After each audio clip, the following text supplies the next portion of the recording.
पर दोस्तों, ईरान और इसराइल के अंदर युद्ध चल रहा है और ये युद्ध चलते चलते आज पांचवा दिन है। प्रेसिडेंट ऑफ यूएस, जो कि G7 के समिट के अंदर हैं, उन्होंने उस समिट को छोड़ दिया है और उन्होंने कह दिया कि भाई मैं ये जो ट्रेड डील है ये बाद में करूंगा, ठीक है, और ये समिट को मैं बाद में अटेंड करूंगा।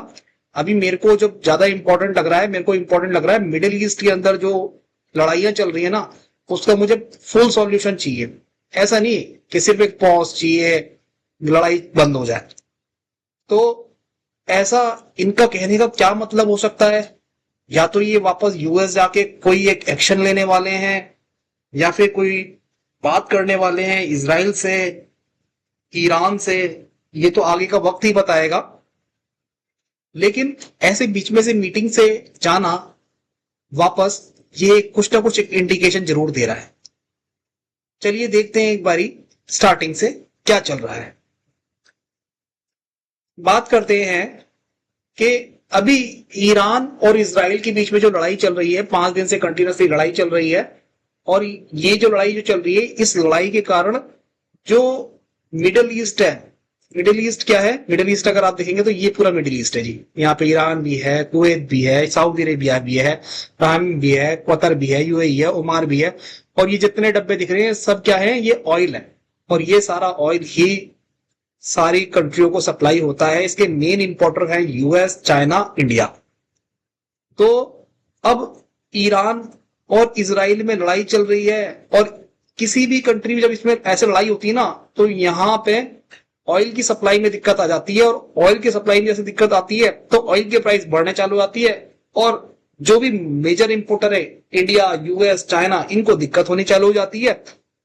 क्योंकि जैसे ही ऑयल का प्राइस बढ़ेगा वैसे ही इनकी कंट्री में महंगाई भी बढ़ेगी। इसीलिए यूएस प्रेसिडेंट डोनाल्ड ट्रंप इसमें इन्वॉल्व हो रहे हैं और कोशिश कर रहे हैं कि ये वॉर खत्म हो जाए। लेकिन इन्होंने G7 में जैसे मीटिंग छोड़ दी बीच में, और कहते हैं कि मिडिल ईस्ट में मेरे को पीस चाहिए और परमानेंट सेटलमेंट करना है। तो ये क्या इंडिकेशन कर रहा है ये तो कहना बहुत मुश्किल है। लेकिन ये मिडिल ईस्ट, इसराइल और ईरान की बात कर रहे हैं और इनके सेटलमेंट के लिए कुछ ना कुछ कर रहे हैं। अच्छा, अब ये देखते हैं कि ईरान और इसराइल, देखो ना तो बॉर्डर टच हो रहे हैं, फिर भी ऐसी लड़ाइयां क्यों? मिसाइल ये इनके ऊपर मार रहे हैं और ये इनके ऊपर मिसाइल रिवर्ट कर रहे हैं। इसराइल जो फेवरेट है, यूएस का फेवरेट है, और इसके साथ यूएस मिलिट्री भी शेयर करता है, टेक्नोलॉजी भी शेयर करता है और बिलियंस ऑफ एड भी प्रोवाइड करता है। इवन यूएस चाहता है कि इस मिडिल ईस्ट में ऐसे हमारे पास 2-3 गढ़ ऐसे हों जहां पे हम मिडिल ईस्ट स्क्रीन पे कंट्रोल कर सके। तो ये डायरेक्टली यूएस लड़ाई नहीं करता है, इस तरह से सपोर्ट करता है सो दैट इसका दबदबा बना रहे। दूसरा, इसराइल ईरान के ऊपर क्यों इतनी सारी मिसाइलें छोड़ दी इसने? वो इसलिए मिसाइलें छोड़ दी कि इन दोनों की लड़ाई बहुत टाइम पुरानी है।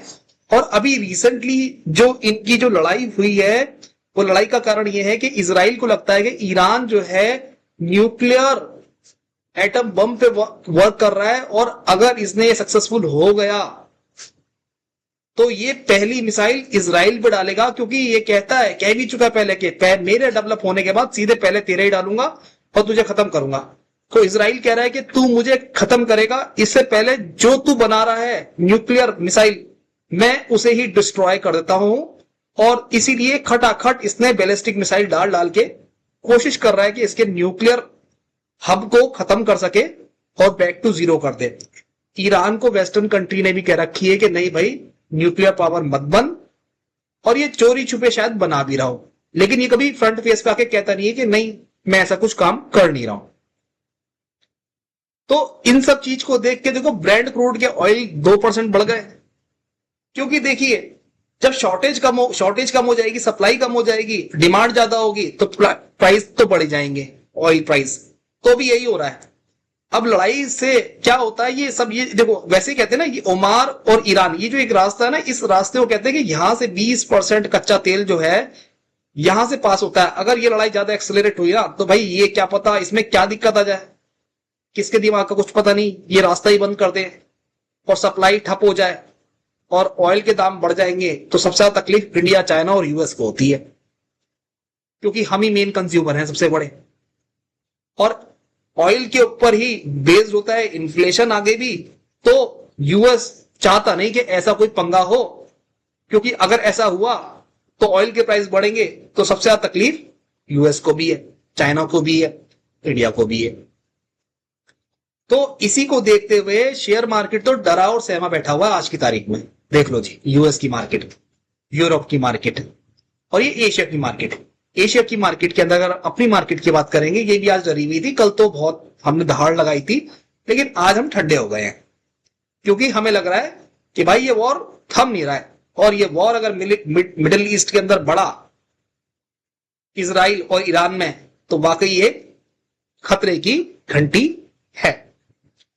अच्छा, इससे क्या हो रहा है जी? इससे ये हो रहा है कि स्टॉक जो है यूएस के फॉल हो रहे हैं। अरे ग्लोबली स्टॉक सबके फॉल हो रहे हैं, ऑयल प्राइस बढ़ रहा है, क्योंकि लड़ाई होगी, ऑयल की शॉर्टेज होगी, प्राइस बढ़ जाएंगे, और मार्केट को ये सब पसंद नहीं है, लड़ाई झगड़ा। ठीक है, आगे बात करते हैं। तो ये जो टेंशन है, मंडे को तो लग रहा था कि बॉस कुछ ना कुछ कूल डाउन हो जाएगा, ईरान को लगा कि हाँ काम डाउन होएगा, लेकिन ट्यूसडे को फिर मिसाइलों का अटैक दोनों कंट्री में होना चालू हो गया। इसी को देख के G7 मीटिंग में डोनाल्ड ट्रंप जो बैठे हुए थे, उन्होंने कहा भैया यहां से चलो, क्योंकि ये ट्रेड एग्रीमेंट, ये G7 की जो मीटिंग चल रही है, इसे तो बाद में कर लेंगे। इससे भी ज्यादा इंपॉर्टेंट काम है मिडिल ईस्ट, जहां पे परमानेंट सॉल्यूशन चाहिए। ये शॉर्ट टर्म लाइट वॉर वगैरह नहीं, पॉज कराना है। तो इजराइल और ईरान के बारे में ही बात चल रही होगी ये। अच्छा, आगे ये भी बताएंगे कि यूएस कैसे इन्वॉल्व है इसके अंदर। इंपोर्टर तो है ये ऑयल का, और ये सबसे बड़ा, मतलब एक तरह से मान लो देश का एक चौधरी है जो हर किसी की फटे में टांग अड़ाता है, इंडिया पाकिस्तान हो या किसी और में हो। ठीक है जी। अच्छा, अब बात करते हैं कि जी इसमें क्या हुआ। अच्छा, ये बात है कि इन्होंने कैनेडियन ट्रंप और कनाडा पीएम प्राइम मिनिस्टर ने कह दिया चलो 30 दिन के अंदर ट्रेड डील कर लेंगे, कोई टेंशन वाली बात नहीं है। अच्छा, अब समझते हैं कि ये जो दोनों हैं, इजराइल ईरान, आखिर इनका पंगा क्या है। हिस्टोरिकली अगर कहें तो एक टाइम पे तो दोनों अच्छे दोस्त हुआ करते थे, लेकिन 1979 जैसे ही नई गवर्नमेंट आई, तो उस नई गवर्नमेंट ने कह दिया कि इजराइल तो हमारे सामने एग्जिस्ट करता ही नहीं है, हम इसे मानते ही नहीं, कोई इजराइल नाम की कंट्री भी है। और तब से लेकर आज तक इन दोनों के बीच में ठनी हुई है। और भी कुछ रीजन है। अभी रिसेंट रीजन तो यह है कि ईरान न्यूक्लियर प्रोग्राम पे बहुत काम कर रहा है। अगर न्यूक्लियर पावर बन गया ये, और इसने कह भी रखा है कि मेरा पहला बम तैयार होगा तो इजराइल पे दागूंगा, तो इजराइल ने भी इसी के अगेंस्ट में कहा कि चिंता मत कर, तेरा न्यूक्लियर बम बनने नहीं दूंगा, और उससे पहले मैं जो तू बना रहा है, ये सारा सेटलमेंट कर रहा है, मैं तेरा बनने दूंगा प्लांट। तो इसलिए फटाफट उसने इतनी मिसाइलें दाग दी। ये जो है ना ईरान, ये सपोर्ट करता है सारी ऐसी कंट्रियों को जिनकी इजराइल से नहीं बनती, हिजबुल्ला, हमास, ठीक है, जो अटैक करते हैं कि इजराइल के ऊपर, और अटैक भी इजराइल भी खूब दबा के इन पे अटैक करता है। और इन दोनों कंट्री में साइबर अटैक, मिलिट्री स्ट्राइक चलती रहती है। और रिसेंट मामला तो आप जानते हैं, अभी चल ही रहा है, 5वां दिन चल रहा है आज 17 जून चल रही है। और आपको पता है कि इजराइल ने भी राइजिंग लाइन करके ऑपरेशन चालू कर दिया, और सारे न्यूक्लियर प्लांट को तबाह बर्बाद करने की कोशिश कर रहा है। ईरान की जितने भी हैं वो मिलिट्री साइट पर भी दबा के बम बरसा रहा है, और ईरान भी कह रहा है कोई बात नहीं, हम भी पीछे नहीं है, हम भी रिटेलिएट करेंगे, मिसाइल और ड्रोन ये भी हमला कर रहा है। अब ये मिडिल ईस्ट की लड़ाई हो गई है, इसको देख के डोनाल्ड ट्रंप थोड़ा सा कहते हैं कि यार ये तो दिक्कत वाली मामला है, इसे ठंडा करना पड़ेगा। अब इसका इंपैक्ट ऑफ इजराइल और ईरान का क्या इंपैक्ट होगा? देखो, ह्यूमन लाइफ तो जा रही है, वो तो है ही। इकोनॉमिक इंपैक्ट क्या होगा, स्पेशली इन यूएस बहुत बड़ा इंपोर्टर है कच्चे तेल का, और मिडिल ईस्ट में जो पंगा होएगा ना, कच्चा तेल का जो सप्लाई शॉर्टेज हो जाएगी इस वॉर के डर की वजह से, तो वो बढ़ जाएगा। और यूएस कि भैया इतना एक भारी इंपोर्ट करता है, तो ये इन्फ्लेशन इनके यहां और फिर से आ सकता है। तो अब इसीलिए उन्होंने यूएस कनाडा टॉक को बीच में छोड़ के वापस अपने अब जा रहे हैं डोनाल्ड ट्रंप। और देखते पहले इसी मैटर को देख लेते हैं, मिडिल ईस्ट में पंगा क्या हो रहा है। अब मिडिल ईस्ट के अंदर जो पंगा है उसमें क्या है, वॉर टाइप सिचुएशन हो चुकी है और बाकी सारी जो नियर बाय कंट्री है वो इस चीज से डर रही है। यूएस का रोल क्या है इजराइल और ईरान के बीच में? वैसे तो मैंने कहा यूएस तो है तो चौधरी, लेकिन समझते हैं कैसे इन्वॉल्व है। ये सीधे सीधे इजराइल को सपोर्ट करता है, बस डोनाल्ड ट्रंप सपोर्ट नहीं कर रहे। इससे पहले जितने ही प्रेसिडेंट थे सब सपोर्ट करते थे इजराइल को, ठीक है। खूब billions of dollar military add जाती थी, ठीक है जी। क्या मिलिट्री शेयर करते थे? क्या military corporation, intelligence, defence system किसके साथ? इजराइल के साथ, क्योंकि इजराइल इनका क्या है, एक ग्रुप है, ये एलाई मान के चलते हैं इजराइल को, ठीक है। और ये कहते हैं जो इजराइल पे पंगा तो हम पे पंगा। डोनाल्ड ट्रंप इतना ज्यादा खुल के इस बार इतना साथ नहीं दे रहे इजराइल का, बट लेकिन पिछली सारी गवर्नमेंट इनका साथ देती थी इजराइल का। ईरान का कंसर्न क्या है? ईरान का कंसर्न ये है US see Iran as a threat. क्यों? क्योंकि सपोर्ट करता है हिजबुल्ला, हमास को, और जो सीधे सीधे किसे परेशान करते हैं? इजराइल को परेशान करते हैं। और इजराइल का अलाय कौन है? यूएस है। तो अब ये जो न्यूक्लियर प्रोग्राम चल रहा है तो भाई ये तो दिक्कत वाला मामला है। तो इंटरनली यूएस सपोर्ट तो करता है इजराइल को, और इजराइल एक अच्छी डेवलप कंट्री भी है। अच्छा, अब क्या है, ईरान को कई बार ब्लेम करा गया है कि उसने कई बार यूएस मिलिट्री बेस और ऑयल टैंकर्स को भी उसने तबाह करा है, अटैक करा है पास्ट के अंदर। तो अब मैं कहता हूं यूएस डायरेक्टली फाइट में नहीं आता।